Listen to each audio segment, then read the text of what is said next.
आज के इस वीडियो में हम डिस्कस करेंगे पूर्ण आंतरिक परावर्तन, जो कि अपवर्तन की घटना पर आधारित है, और देखेंगे एग्जाम में क्या क्वेश्चन बनते हैं। बढ़िया बात तो यह है कि आज का पूरा वीडियो ही बोर्ड के लिए बहुत ज्यादा इंपॉर्टेंट है। तो चलिए बिना देर किए शुरू करते हैं। उससे पहले हम आपका स्वागत करते हैं बहुत इजी क्लासेस पर। आप देख रहे हैं कक्षा 12वीं सीरीज, जो स्पेशली 12th बोर्ड के बच्चों के लिए बनाई गई है बहुत ही बेहतरीन तरीके से। तो शुरू करते हैं, आइए पूर्ण आंतरिक परावर्तन। तो पहली बात तो ये सुन लें, पिछली वीडियो तक हम डिस्कस कर चुके हैं प्रकाश का अपवर्तन क्या है, और यह उसी का एक उदाहरण है या अपवर्तन पर आधारित एक घटना है। और हमने आपको बताया कि अपवर्तन तो दो माध्यमों की घटना है, जिसमें से एक तो होगा सघन और दूसरा होगा विरल। ठीक है साहब, अब सुनो, पूर्ण आंतरिक परावर्तन होगा कब? इसके लिए शर्त क्या है? शर्त नंबर 1 यह है कि प्रकाश की किरण सघन माध्यम से जानी चाहिए। कहां पर बोलो? विरल माध्यम की ओर। प्रकाश की किरण सघन माध्यम से विरल माध्यम में जानी चाहिए।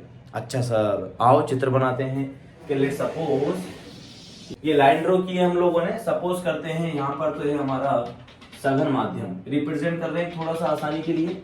ये कौन सा माध्यम है बोलो? सघन माध्यम।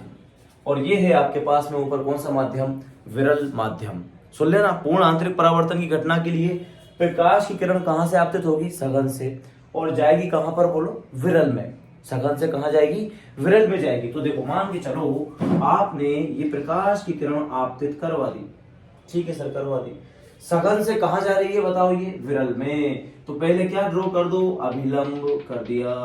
क्या ये सीधी जानी चाहिए थी? जानी चाहिए थी, लेकिन विरल में जाके अभिलंब से ये दूर हट जाएगी। अभिलंब से दूर हट जाएगी। ओके, ये एंगल बताओ कितना है? आई। और ये एंगल कितना है बोलो? आर। अच्छा, अब सोचो, अगर मैं आई का मान, आप सोचो खुद, अगर मैं आई का मान धीरे धीरे बढ़ाता जाऊंगा तो क्या आर का मान भी बढ़ता जाएगा? बढ़ता जाएगा, बढ़ता जाएगा। बिल्कुल। तो आई का मान एक ऐसा आ जाएगा, आई का आपके पास एक ऐसा मान आ जाएगा कि आर जो है वो कितने डिग्री का हो जाएगा बेटा? 90 डिग्री का हो जाएगा। आर कितने डिग्री का हो जाएगा? 90 डिग्री का। ध्यान देना भाई, 1 नंबर का सवाल बनेगा यहाँ से। आई का मान आप बढ़ाते गए, बढ़ाते गए, बढ़ाते गए, और आई का मान आपने कितना कर दिया? एक उस सिचुएशन पर लाकर कर दिया कि अपवर्तन कोण का मान कितने डिग्री हो जाए? 90 डिग्री हो जाए। तो उस कोण को बोलते हैं हम क्रांतिक कोण। अबे किस कोण को बोलते हैं? सुनो, क्रांतिक कोण, इसको बोलेंगे आईसी। आपतन कोण का वह मान जिस पर अपवर्तन कोण 90 डिग्री हो जाता है उसे हम क्रांतिक कोण कहते हैं। तो क्रांतिक कोण किसे कहते हैं? आपतन कोण को कहते हैं।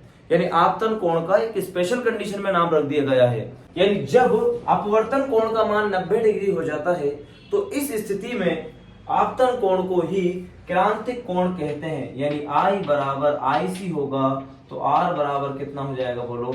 90 डिग्री। क्लियर है भाई ये वाली बात? अब देखो पूर्ण आंतरिक परावर्तन। अब अगर आपने आपतन कोण का मान आईसी से ज्यादा कर दिया तो प्रकाश की किरण दूसरे माध्यम में जाने की बजाय वापस उसी माध्यम में लौट आएगी, और जब वापस उसी माध्यम में लौट आएगी तो इसी को कहेंगे पूर्ण आंतरिक परावर्तन। है तो बेटा यह है परावर्तन, लेकिन किसका उदाहरण है? याद रखना, अपवर्तन का उदाहरण है। कितने माध्यम होने जरूरी हैं? 2 माध्यम होने जरूरी हैं। दूसरी बात, चित्र बनाते हैं इसका। आइए, ये मान लो अभिलंब, प्रकाश की किरण वापस सघन माध्यम में लौट आई।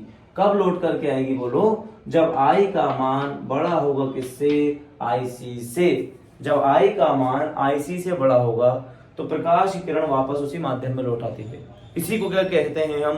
पूर्ण आंतरिक परावर्तन। अब देखो परिभाषा कैसे लिखेंगे, पेन कॉपी निकालेंगे, सभी लिखेंगे। क्या लिखेंगे बताओ? जब आपतन कोण का मान क्रांतिक कोण से बड़ा होता है तो प्रकाश की किरण पुनः सघन माध्यम में लौट आती है। इसी घटना को पूर्ण आंतरिक परावर्तन कहते हैं। इसी घटना को पूर्ण आंतरिक परावर्तन कहते हैं। तो शर्त क्या है? अब सुनो, 1 नंबर का सवाल पूछ लेता है कभी कभी। पूर्ण आंतरिक परावर्तन के लिए आवश्यक शर्त बताइए। शर्त नंबर 1, प्रकाश की किरण कहां से जानी चाहिए बोलो? सघन माध्यम से। कहां जानी चाहिए बोलो? विरल माध्यम में। शर्त नंबर 2, आवश्यक शर्तें हैं ये कि आपतन कोण का मान बड़ा होना चाहिए किससे बोलो, क्रांतिक कोण से। और क्रांतिक कोण क्या होता है, तीसरी परिभाषा, जब r का मान 90 डिग्री हो जाता है तो आपतन कोण को ही क्रांतिक कोण कहते हैं। तो आपतन कोण को ही क्रांतिक कोण कहते हैं। बोलो भाई, बात समझ में आई नहीं आई? R बराबर 90, I बराबर IC। ठीक है बेटा, ये बात समझ में आई नहीं आई? अब हम क्या करेंगे, स्नेल्स का लॉ लगाएंगे। स्नेल्स लॉ लगाएंगे केवल और केवल कौन सी कंडीशन में, सेकंड वाली कंडीशन में। दैट मींस क्रांतिक कोण वाली स्थिति में हम लोग स्नेल का नियम लगाएंगे। किस तरीके से, आओ ये मान लो बेटा आपके पास है माध्यम नंबर 1 और यह है आपके पास माध्यम नंबर 2। सही बात है, झूठ थोड़ी बोल रहे हैं। अच्छा, इसका अपवर्तनांक मान लो बेटा आप μ1 और इसका अपवर्तनांक कितना मान लो आप μ2। स्नेल्स का लॉ बताओ क्या कहता था? स्नेल्स लॉ तो सर ये कहता था कि sin I upon sin R is equal to μ2 upon μ1।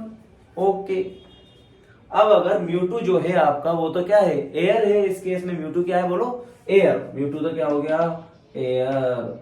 और μ1 क्या ले लिया आपने, मीडियम ले लिया। चाहे तो अभी वाटर लिया है हम लोगों ने, आप गिलास ले सकते हो, इसलिए मैंने क्या लिखा है, मीडियम, μm, मीडियम यानी किसी भी माध्यम का अपवर्तनांक। तो आइए फॉर्मूला ड्राइव करते हैं। μ2 की जगह क्या लिखते हैं बोलो, μa। μ2 की जगह तो क्या लिख दूं बताओ, मैं μa लिख देता हूं।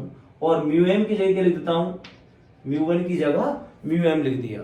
अब क्रांतिक कोण वाली सिचुएशन में बताओ क्या होगा, साइन I की जगह क्या जाएगा बोलो, IC अपॉन साइन, जब I IC के बराबर है तो R किसके बराबर हो जाएगा बोलो, 90 डिग्री के बराबर हो जाएगा, μA अपॉन μm।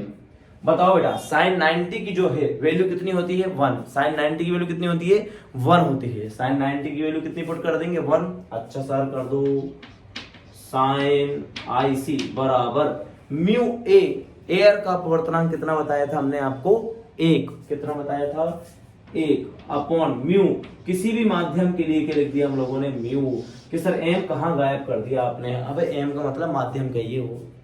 तो याद रखें फॉर्मूला, साइन IC बराबर 1/म्यू। साइन IC बराबर 1/म्यू। बोलो, बात समझ में आई नहीं है? तो ये होता है आपका पूर्ण आंतरिक परावर्तन। अब सुने यहां से सवाल क्या क्या बनते हैं। क्वेश्चन नंबर 1, पूर्ण आंतरिक परावर्तन किसे कहते हैं। सवाल नंबर 2, क्रांतिक कोण किसे कहते हैं। अच्छा देखो, यहां पर हमने एक टेबल मेंशन की हुई है। इसमें बेटा आप हीरे का अपवर्तनांक याद कर लें और हीरे का क्रांतिक कोण याद कर लें। जल का भी कर लो चाहो तो, बाकी और की जरूरत नहीं है एग्जाम्स के लिए, ठीक है ना। हीरे का याद करना है एक तो हमें, और दूसरा किसका याद करना है बताओ, जल का। क्रांतिक कोण भी याद कर लें और अपवर्तनांक भी याद कर लें, इंपॉर्टेंट है, एग्जाम में पूछ लिया जाता है, ठीक है। दूसरा पूछता है भैया पूर्ण आंतरिक परावर्तन के लिए आवश्यक शर्त क्या है। तो आवश्यक शर्त आप इजीली लिख सकते हो, ये दोनों आवश्यक शर्त हैं। तीसरा, क्रांतिक कोण के लिए स्नेल का नियम लिखो। तो हमें क्या लिख देना है बताओ, ये लिख देना है साइन IC बराबर 1/म्यू। तो ये खत्म हो जाता है आपका पूर्ण आंतरिक परावर्तन, बहुत ही ज्यादा इंपॉर्टेंट है। अब आता है बेटा पूर्ण आंतरिक परावर्तन की घटना पर आधारित उदाहरण, जिसमें पहला उदाहरण देखने वाले हैं हम लोग प्रकाशिक तंतु। प्रकाशिक तंतु या फिर ऑप्टिकल फाइबर। आपने देखा होगा गुलदस्ते टाइप में आती हैं सजावटें वाली चीजें, उसमें रंग बिरंगी लाइटें जलती हैं, उसी को ऑप्टिकल फाइबर बोलते हैं, प्रकाशिक तंतु। या फिर है ना, आप देखना जो आप इंटरनेट चलाते हो आज के टाइम पर, 5G 4G 3G 2G, ये सब क्या है, किसकी वजह से हो पा रहा है, प्रकाशिक तंतु की वजह से हो पा रहा है। कैसे हो पा रहा है वो तो कोर्स से थोड़ा बाहर हो जाएगा, लेकिन अभी इतना याद रखें आप, प्रकाशिक तंतु बहुत इंपॉर्टेंट चीज है। ये होती कैसे है, देखो इसके अंदर बेटा अगर देखो इनकी स्ट्रक्चर में बनाऊं तो इस तरीके से इसकी स्ट्रक्चर है।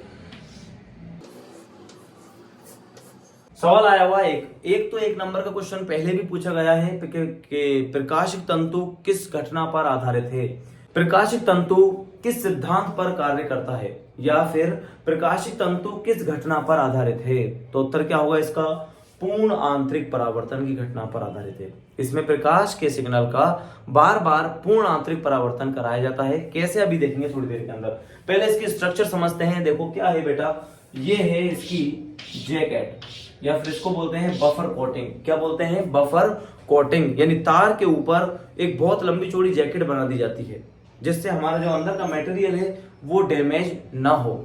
इसके बाद इसमें कांच होते हैं बेटा, एक को तो बोलते हैं कोर और एक को बोलते हैं क्लेडिंग। कि सर इंग्लिश में क्यों बता रहे हो? बेटा इंग्लिश में भी लिख देना, सही है। अंदर वाला जो ग्लास है वो तो कहलाता है कोर और उसके ऊपर वाला कहलाता है क्लेडिंग। नीचे वाला कोर, ऊपर वाला क्या कहलाता है? क्लेडिंग। अच्छा, कोर जो होता है ये होता है बेटा डेंसर। डेंसर का मतलब सघन। और जो क्लेडिंग होता है ये होता है विरल। इसका अपवर्तनांक मान के चल लो लगभग 1.50 है और इसका अपवर्तनांक लगभग मान लेता हूं मैं 1.48। तो बताओ कौन सा सघन हुआ? भैया 1.50 वाला सघन हुआ, ठीक है सर। और बाहर वाला कैसा हुआ? बाहर वाला विरल हुआ। तो देखो इसकी संरचना ऐसे बना दूंगी, देखना में ध्यान से।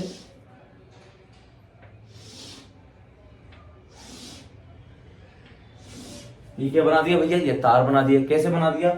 मान के चलो ये जो है ये लो, वायर के ऊपर बेटा वायर है। वायर के ऊपर क्या है? वायर है। दैट मीन्स ये वाला जो तार है ये तो है बेटा क्या आपका? ये तो मान लो आप कौन सा है आपके पास में? कोर। और ये वाला क्या है? ये है सर क्लेडिंग। अंदर वाला कोर है, बाहर वाला क्या है? क्लेडिंग। पूर्ण आंतरिक परावर्तन की घटना पर कैसे यह काम करेगा? यहां से प्रकाश को छोड़ा जाता है। पूर्ण आंतरिक परावर्तन के लिए बताओ आपतन कोण का मान किससे बड़ा होना चाहिए? आईसी से बड़ा होना चाहिए। तो उसको आईसी से ज्यादा पर छोड़ा जाता है तो ये सघन से विरल में जाने की बजाय वापस उसी माध्यम में लौटाता है। और इस तरीके से ये सिग्नल हमारा काफी डिस्टेंस तक पहुंच पाता है। किसकी वजह से? पूर्ण आंतरिक परावर्तन की घटना की वजह से। ये क्या पढ़ाया मैंने आपको? ये पढ़ाया प्रकाशिक तंतु। सवाल आता है प्रकाशिक तंतु किस सिद्धांत पर कार्य करता है? पूर्ण आंतरिक परावर्तन की घटना पर आधारित जो डिवाइस है उसी को बोलते हैं प्रकाशिक तंतु। दूसरा सवाल जो इसमें से बनेगा वो बनेगा कि प्रकाशिक तंतु के कोई भी दो उपयोग बताइए। तो बेटा याद रखना, नंबर 1 सजावटों में और नंबर 2 शल्य चिकित्सा में। कैसा? शल्य चिकित्सा मतलब ऑपरेशन वगैरह में इसको डाला जाता है अंदर, इसमें लाइट वगैरह जलती है, वहां से हम लोग इसका यूज करते हैं। किसके अंदर? शल्य चिकित्सा के अंदर। और भी लिख सकते हैं लेकिन 2 हम याद रख लें। और भी हो सकता है कि जो प्रकाशिक संकेत होते हैं उन्हें एक पॉइंट से दूसरे पॉइंट तक पहुंचाने के लिए किसका उपयोग करते हैं हम लोग? प्रकाशिक तंतु का उपयोग करते हैं।